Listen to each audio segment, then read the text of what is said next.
Bonjour. Bonjour Karima Charny, bienvenue. Merci. Vous avez rendez-vous pour votre interview en toute intimité? C'est ça. Veuillez me suivre, je vais vous accompagner à la fin. Avec plaisir.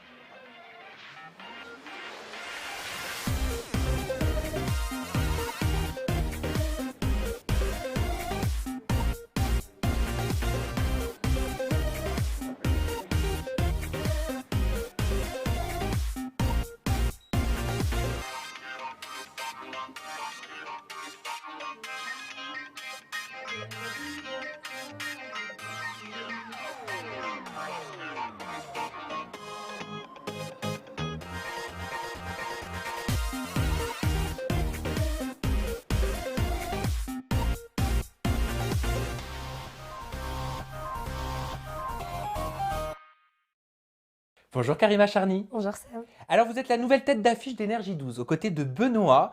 Et si beaucoup de téléspectateurs apprennent à vous connaître chaque jour, vous n'êtes pas une petite nouvelle dans le Non. milieu de la télé, mais on va voir tout ça ensemble. Karima, bienvenue Merci. pour votre tout premier en toute intimité.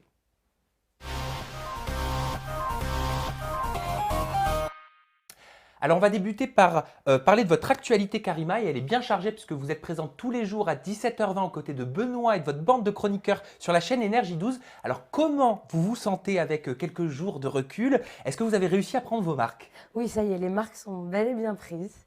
Les chroniqueurs sont top, Benoît est top, on est rodé à notre exercice à présent. Et c'est toujours enfin voilà, il y a un véritable plaisir qui s'installe tous les jours. Et non, c'est excitant, c'est très excitant. Vous aviez quitté le groupe M6 donc pour la chaîne Énergie 12. Est-ce que vous aviez eu des propositions d'émissions de la part d'M6 avant de les quitter? Pas pour cette année. Si j'étais restée avec eux pour cette saison, j'aurais gardé les mêmes émissions avec quelques événementiels qui tombent dans l'année, donc ça on peut pas les prévoir. Mais j'avais envie d'un nouveau challenge, d'une nouvelle vie, d'une nouvelle équipe, de nouveautés. J'ai eu 30 ans cette année, Oui, je sais. donc c'était un moment où j'avais envie de nouvelles choses, d'un nouveau cycle. Voilà. Vous aviez cette Et nouveau impression, challenge aussi. peut-être d'être sous-exploitée chez M6 en tant Mm. qu'animatrice, pas assez Mm. mise à l'antenne? Quand même, j'avais 6 émissions. Donc, alors effectivement, j'étais pas en prime, comme d'autres de mes collègues, mais j'avais 6 émissions et que j'écrivais également. Donc, c'était beaucoup de travail. J'avais assez à faire. Mais je commençais à faire le tour de tout ça. Alors, c'était génial. J'ai eu des concerts à animer, des interviews d'artistes incroyables, mais j'avais envie de nouveautés, de nouveaux challenges. J'avais l'impression de rester sur des acquis. Et j'ai besoin d'apprendre tous les jours. Donc, ouais, je voulais vraiment quelque chose de différent pour cette saison. Et donc on l'a dit, après 10 ans de collaboration avec le Ouais. groupe M6, est-ce qu'ils ont quand même essayé de vous retenir? Comment ça s'est passé? On se connaît tellement bien avec eux, avec toute l'équipe du groupe M6, que ce soit W9, M6, M6 Musique. On se connaît vraiment très bien. Ça a été une famille pendant 10 ans. Ça a été la chaîne qui m'a donné la chance aussi C'est vrai. de débuter, puisque mes premiers pas d'animatrice, je les ai faits chez eux. Donc on se connaît très bien, et quand je leur ai dit que je voulais des nouvelles choses et qu'une chaîne était en train de m'approcher avec un projet que j'aimais vraiment beaucoup, ils ont compris que ça allait être très difficile de me faire changer d'avis. Dans les médias, vous êtes passé quelque part, alors moi j'aime pas dire ça, mais je reprends ce qui a été écrit, pour la remplaçante de Mathieu Delormeau sur Ouais. Énergie 12. Est-ce que vous avez eu des appréhensions? Est-ce que vous avez eu peur de passer après lui? Alors pas du tout. Ça aurait peut-être été le cas si j'avais repris le mag de Mathieu, comme il l'était. Oui. Moi, je prends une partie du mag, qui est le Daily Mag. La deuxième partie, c'est le mag de la télé-réalité. C'est Capucine et Benoît qui s'en chargent. Moi, le Daily Mag, c'est une émission qu'on a créée toute pièce avec les équipes. Donc du coup, j'ai pas l'impression de passer derrière lui, puisque cette émission n'existait pas auparavant. S'il avait été l'animateur du Daily Mag, pourquoi pas? Je me serais peut-être prise pour sa remplaçante. Là, c'est pas du tout le cas. C'est des cycles. Les animateurs viennent, se font remplacer, etc. Moi, je suis arrivée pour animer une nouvelle émission. Les compteurs étaient remis à zéro, donc j'avais pas je me suis pas comparée à Mathieu du tout. La semaine dernière, vous étiez avec Benoît sur le plateau de la chaîne D8 pour Ouais. défendre les couleurs du Daily Mag sur Touche pas à mon poste. Mathieu Delormeau était présent en tant que chroniqueur autour de la table. Est-ce que vous avez eu l'occasion de discuter avec lui? Est-ce que vous avez pu Oui. parler ensemble? Oui, pendant la pub. De Et quoi enfin, vous avez parlé? de tout et de rien, parce qu'il faut savoir que Mathieu et moi, nous ne nous étions jamais rencontrés. Ah, c'était ma question. Voilà, on ne se connaissait pas. Donc je ne pouvais pas avoir d'a priori sur lui, il ne pouvait pas vraiment en avoir sur moi. On avait du respect mutuel pour le travail qu'on a fait, chacun dans son domaine, mais on ne se connaissait pas. Et on a un point commun qui est quand même très important, Benoît. C'est vrai. Donc du coup, oui, j'étais contente de le rencontrer enfin. En plus de ça, ils sont très proches. Mathieu et Benoît et Capucine aussi, ils ont gardé des liens très forts. Et je sais que Benoît parle beaucoup de moi à Mathieu, que Mathieu se posait pas mal de questions sur moi, donc il avait les réponses via Benoît. Vous connaissez avant, Donc du au coup, travers de Benoît. voilà, ça nous a fait plaisir de se rencontrer et de discuter un petit peu ensemble. Et Il est justement- prévu qu'on se revoie Eh prochainement. bien justement, est-ce qu'il a eu l'occasion déjà de vous donner un petit peu ses impressions sur Ouais. le Daily Mag? Ouais, Qu'est-ce qu'il ouais. vous a dit? Il a dit que c'était bien, que de toute façon il va pas dire l'inverse. Ah, il a le droit. Il pourrait, c'est vrai. Non, il aime bien. Après, il y a un côté foufou qu'il avait lui sur le mag avec tous ses chroniqueurs qui est un petit peu moins présent dans la nôtre. Bon, je rappelle aussi que c'est une émission qu'ils ont eue pendant plus de 4 ans. C'est vrai. Donc nous, ça fait 2 semaines qu'on est là. Donc c'est le temps aussi que chacun prenne ses marques. Mais j'ai l'impression qu'au bout de 2 semaines, on est beaucoup plus foufou qu'à la première. Ça commence à se lâcher dans l'équipe. Oui, c'est vrai, je Ouais. vois ça parce que je vous suis et je regarde. Mais est-ce qu'il a pu justement, comme il a justement ces 4-5 années de background derrière lui du mag, sur la même tranche horaire, est-ce qu'il a pu vous donner des conseils à vous? L'émission n'est pas du tout la même. On n'aborde pas les mêmes sujets. Donc c'est vraiment différent. Sur la chaîne, vous êtes en binôme avec Benoît, on l'a assez répété. C'est comment de travailler avec Benoît au quotidien concrètement? Alors, écoutez, moi au début, quand on m'a dit tu vas co-animer cette émission avec Benoît, je me suis dit je sais pas, je ne connais pas, je ne vais pas dire oui, puis je ne vais pas dire non plus. Je Vous sais avez eu pas. des a priori par rapport à Benoît et Pas par des rapport à a son priori. parcours? Non, du tout. Alors c'est vraiment pas moi qui vais juger les gens sur leur parcours. Si c'est le fait qu'il ait fait Secret, moi je suis une petite aussi, j'ai fait Starac il y a 11 ans. Mais il y a une différence entre Secret Story et la Star Academy. Oui, mais après il apprend son métier aussi sur le tas. Donc non, j'ai pas envie de juger sur les a priori. J'en ai été victime, entre guillemets, quand j'étais plus jeune. Donc du coup, je laisse toujours la chance aux gens. Et du coup, j'ai rencontré Benoît. Et puis, pour être très juste, la première fois on s'est rencontré avec Benoît, je sais pas, je crois qu'il m'a vanné au bout de 2 minutes et que je lui ai répondu au bout de 3. Donc ça a été assez immédiat. Ça a matché. Ouais, très très vite. Très très vite. Et c'est cool parce qu'il m'offre des choses. En fait, il est très spontané, Benoît. Et c'est comme ça qu'il est bon. Et du coup, il m'offre l'occasion de pouvoir m'éclater aussi en tant qu'animatrice, parce que je ne sais jamais ce qu'il va faire ou ce qu'il va dire. Donc du coup, je ne peux pas prévoir ses réactions, donc je ne peux pas prévoir les miennes. Donc il y a un côté très naturel qui s'installe aussi, et dans un sens aussi un peu grâce à lui. Ouais. Et comment vous fonctionnez avec Benoît? Comment vous vous répartissez les Travaille tâches? et lui fait rien. Oh non. Il ne sera pas vexé. Plus sérieusement, vous vous retrouvez à quel moment de la journée? Le matin? Qu'est-ce que vous faites? Qui fait quoi? Ah, en fait, moi j'écris les textes de l'émission. Oui. Et du coup, après, quand on se retrouve en loge maquillage, on a la même loge, lui et moi. C'est important qu'on passe du temps ensemble parce qu'on apprend quand même à se connaître encore. On ne connaît pas tout, donc on n'essaie pas de créer une complicité du tout. Elle s'est créée naturellement, donc ça, c'est très cool déjà. Et surtout, on apprend encore à se connaître, donc c'est essentiel de passer du temps ensemble, ne serait-ce que de connaître les réactions que l'un et l'autre on va avoir sur le plateau quand il va se passer quelque chose. C'est important qu'on apprenne à se connaître, donc on a la même loge. Et donc je lui déroule l'émission du jour. Moi, je connais le contenu de l'émission, lui ne la connaît pas. Enfin, il la connaît un petit peu, mais le moins possible, pour justement lui laisser place à toute la spontanéité possible, parce que Benoît, il excelle quand il est spontané, quand il est naturel. Est-ce que vous pensez pouvoir devenir amis? Vous vous voyez en dehors? Vous faites Alors, des dîners? on s'appelle beaucoup en dehors, on s'échange énormément de textos. Pourquoi vous rigolez? Parce que ça veut dire que vous en échangez énormément. Énormément. Combien? Je sais pas, on peut rester ensemble après... je sais pas, la dernière fois, il y avait Forrest Gump à la télé, il se moquait de moi parce que j'étais en train de pleurer et on s'envoyait des textos, voilà, on se racontait un peu nos vies. On apprend aussi à se connaître via les messages qu'on s'envoie. Je sais pas, on peut rester 1 ou 2 heures à se textoter quasi tous les soirs sans problème. Et puis je lui demande aussi pas mal de choses par rapport à l'émission le soir, puisque c'est moi qui écris les textes. Je lui demande ce qu'il a envie de faire aussi, s'il y a des trucs qui l'éclatent. Donc qu'on comprenne bien, c'est vous qui êtes en charge des textes, c'est vous qui écrivez tout. Benoît arrive, vous lui donnez ses fiches, comment ça se passe? Oui, Comment il les découpe? on descend ensemble. Oui. On descend ensemble toute l'émission et voir si les textes lui conviennent, parce que mes mots sont pas forcément aussi les siens. Bien Et j'ai sûr. pas envie de lui imposer une patte, etc. Il a la sienne.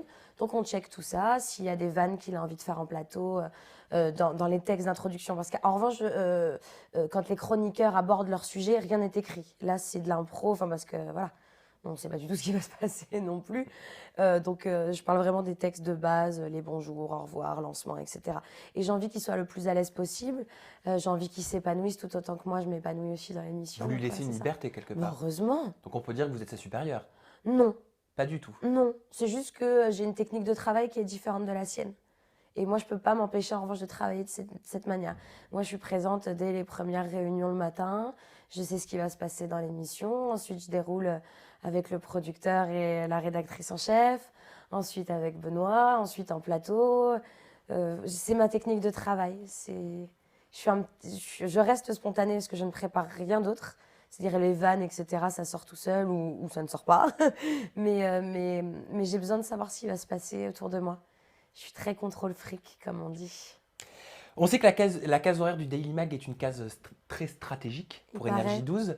Est-ce que vous avez une pression de l'audience au quotidien? Absolument pas. Pas du Je tout? me la mets toute seule. C'est vrai? C'est-à-dire, c'est moi qui dis alors, c'était comment hier? Ça s'est bien passé? Personne ne me met de pression. On vous a pas Aucune. fixé d'objectif? Non.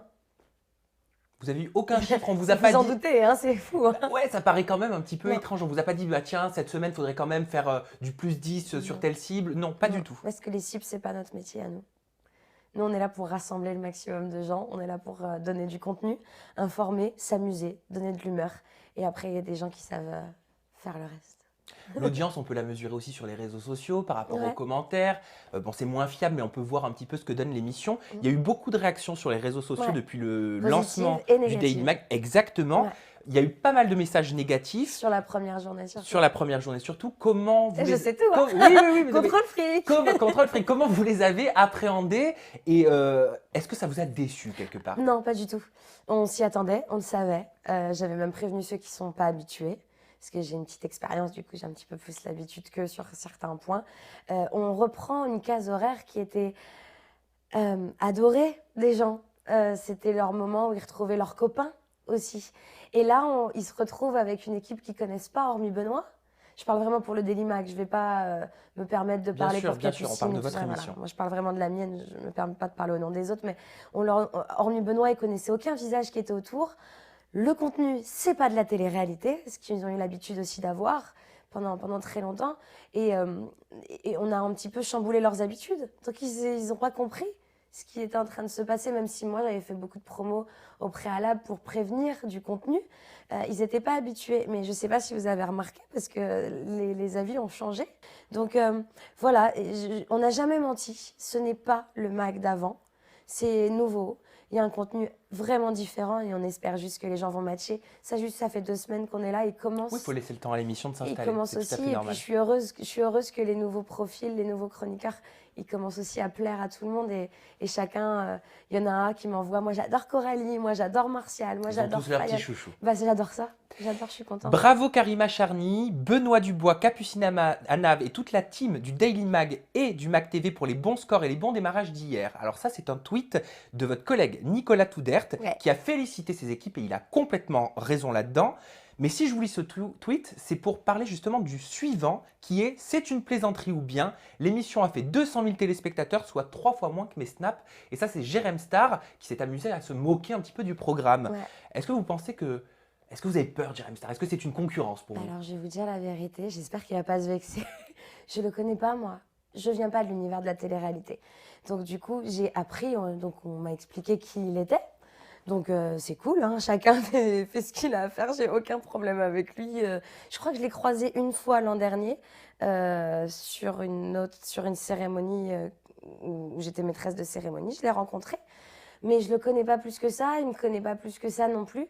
Je ne sais pas quoi répondre à ça, en fait, parce que Qu'est-ce que les vous audiences pensez de étaient sa bonnes. réponse à lui dans ce cas? Bah, je trouve pas ça très sympa. Je vais pas dire ouais, c'est hyper cool. Je trouve pas très sympa. C'était d'une très belle audience. On a aussi été félicités par nos patrons. Si je dois revenir sur des trucs un peu techniques, on a fait une belle audience, un beau démarrage avec des histoires de cibles et autres qui étaient élevées. Donc tout le monde était content et ravi. Moi, Jérém Star, je le connais pas. J'aimerais bien le rencontrer juste pour voir ce qu'il a à dire. Et puis, c'est tout, en fait. Vous savez, moi, je pense que dans ce métier, il faut des pour et des contre. Donc, si c'est lui le contre, il y a de la place pour lui aussi, il n'y a pas de souci. Et qu'est-ce que vous pensez des attaques sur Twitter qui sont quand même récurrentes et parfois très violentes? Moi, il ne m'attaque pas, donc je ne vois pas ça. Il ne m'a jamais parlé à moi directement. J'en pense quoi? J'en pense pas grand-chose, en fait, réellement. C'est pas lui qui va m'empêcher de dormir demain. Karima, vous avez complètement raison. Non, mais je sais pas quoi dire, je ne sais pas. On m'a déjà dit qu'il avait plus des rapports avec les gens de la télé-réalité, avec son truc du bain et tout. J'ai été voir, hein, je vais pas mentir, ça ferait la fille qui ne le calcule pas, etc. Mais c'est pas mon univers à moi.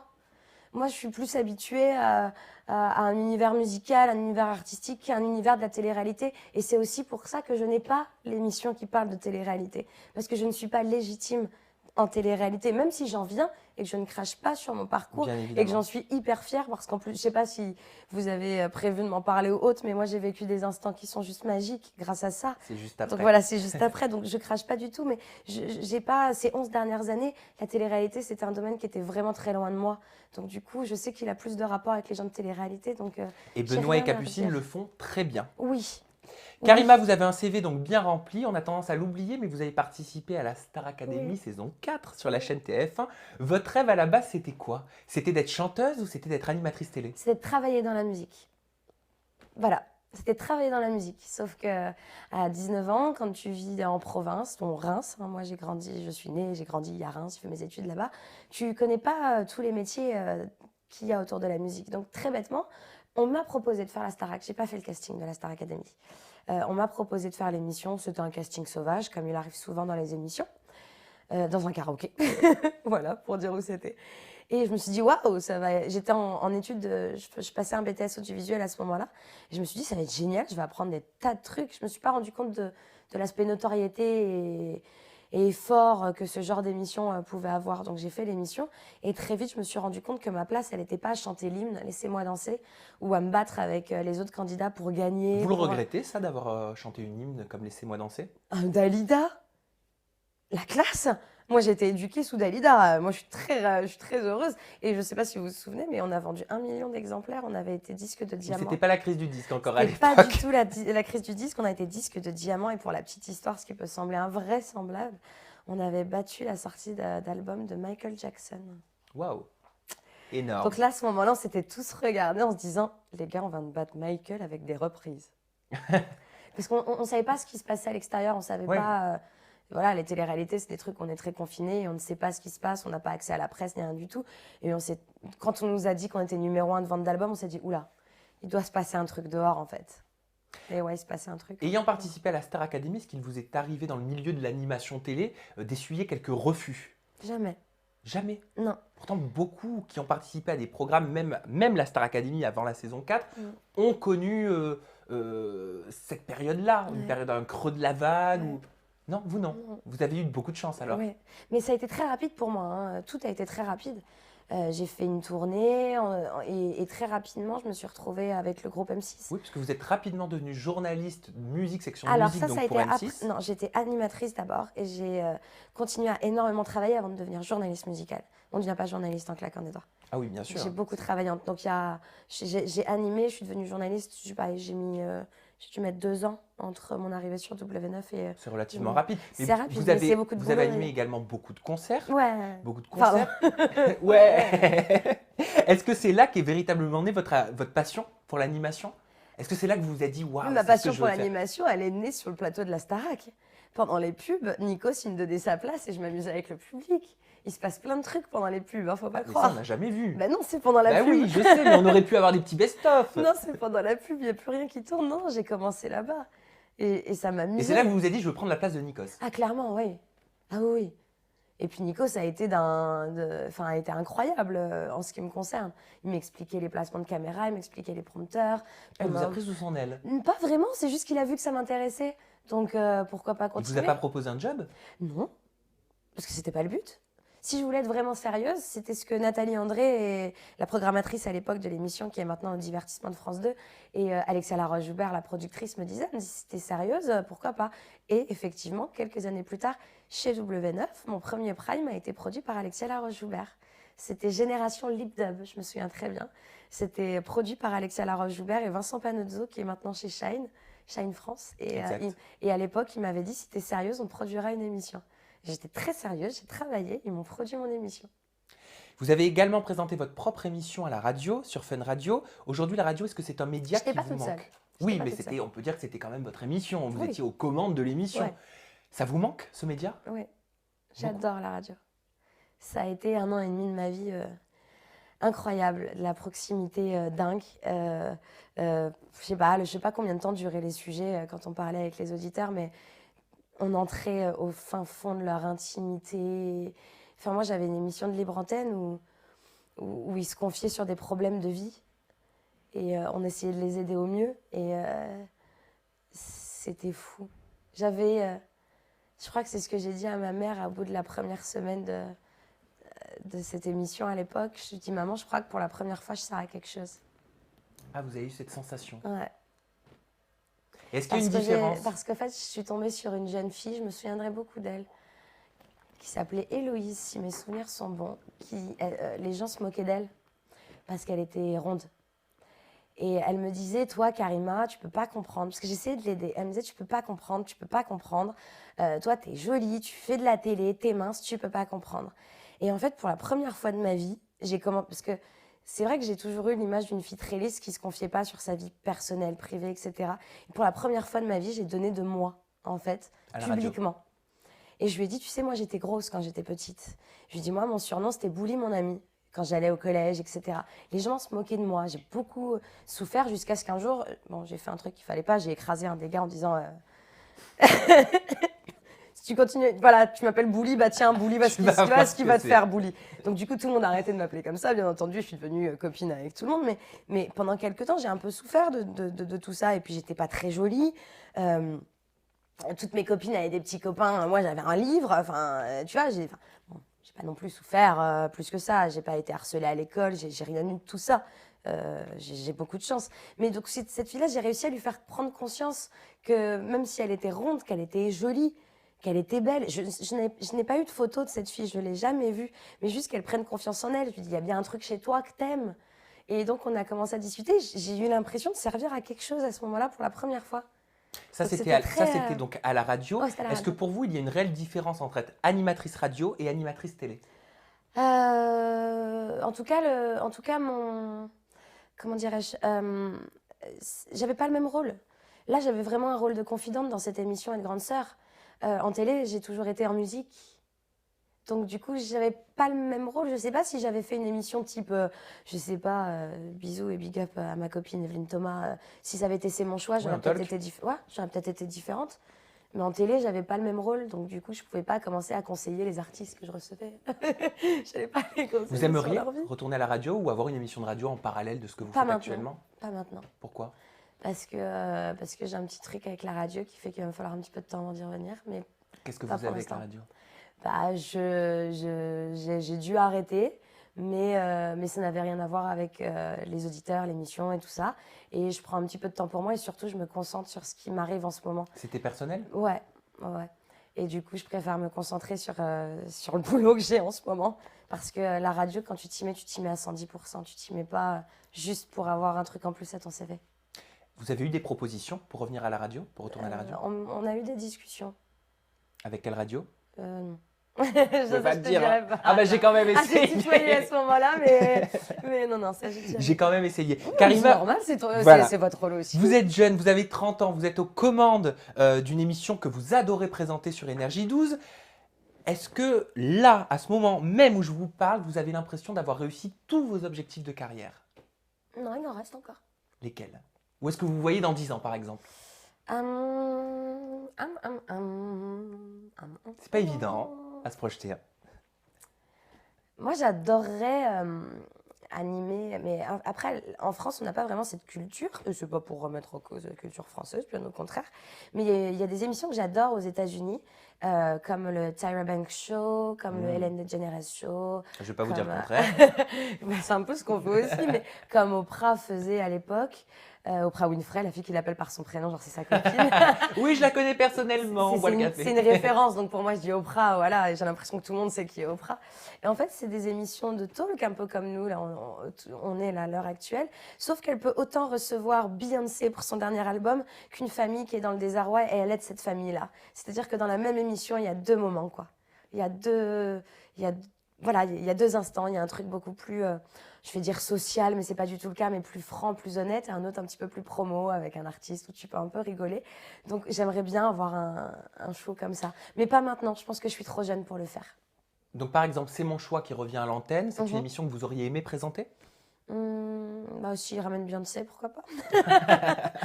Mais ouais, non, mais je pense que moi j'aimais bien C'est mon choix quand j'étais jeune. Je me rappelle très bien l'avoir regardé avec ma maman. Beaucoup. Et c'est cool maintenant de bosser avec Evelyne en plus. Et donc, moi aussi. Et c'est très cool que l'émission revienne Ouais. aussi à l'écran. Ouais. Karima, merci beaucoup. Merci. Donc on peut vous à toi. retrouver tous les Vous. jours, du lundi au vendredi, sur la chaîne Énergie 12 à 17h20, aux côtés de Benoît, bien évidemment, et de toute votre bande de chroniqueurs.